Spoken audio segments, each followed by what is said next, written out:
भीम के लगते जिगर आधे इधर आधे उधर पाटणकर साहेबांचं. आणि आज खरीच तशी परिस्थिती आहे. भीम के लगते जिगर दोन भागात वाटलेले. दलाल दलाल कशासाठी ही दलाली? तुम्हाला तुमच्या मुलांच्या फ्युचरची काळजी नाहीये? त्यांना चांगले रस्ते नकोय? त्यांना बाबासाहेबांची शाळा नकोय? उपोषण विहार नकोय का? मध्ये मध्ये हॉस्पिटल नको का? जाताना इथून मुंबईला मारायला अर्ध्या रस्त्याला जीव जातोय. आणि आज जर साहेब आमचे साहेब आपल्या समाजासाठी जर काही करतात ते, तर का मध्ये मध्ये दलालगिरी करतात ते? तुम्हाला काय पाहिजे? पैसे पाहिजे का? पैसे खायचे का? त्याच्या नावाचा निषेध करणाऱ्यांनी समोर घ्या.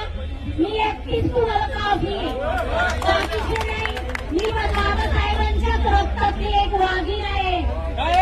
नाव माझं पल्लवी जाधव आहे मी.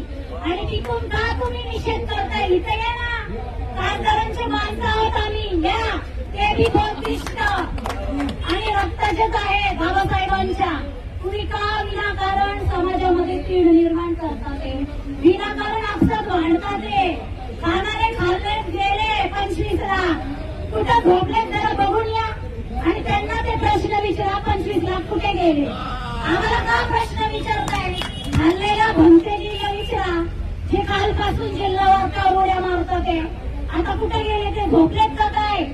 डॉक्टर बाबासाहेब आंबेडकरांचा, डॉक्टर बाबासाहेब आंबेडकरांचा विकासाची कामे होणार, होणार म्हणजे होणार. आणि ती झालीच पाहिजे. विकासाची कामे ही श्रीकांत शिंदे साहेब, तुम्ही पुढे चला. हे कल्याणपूर्व तुमच्या सोबत आहे आणि कल्याणपूर्वचा विकास आज झाला, होणार आणि झालाच. मी तोपर्यंत झाला. तुमच्यासारखे खासदार आज आम्हाला लाभलेले. गेले कित्येक वर्ष ह्यांना गटर वॉटर मीटरसाठी झडत होते हे लोक सगळीकडचे. यांना पियाला पाणी नाही, चालायला रस्ते नाहीये. आणि आज तो माणूस एक देव माणूस म्हणून आपल्या समाजामध्ये आपल्या पाठीशी उभा आहे. आणि तुम्ही त्याला निषेध करताय. कशावरून निषेध करताय तुम्ही? काय त्यांनी कमी केलंय? आपल्या समाजाला मान सन्मान देतात ते सगळ्या गोष्टींना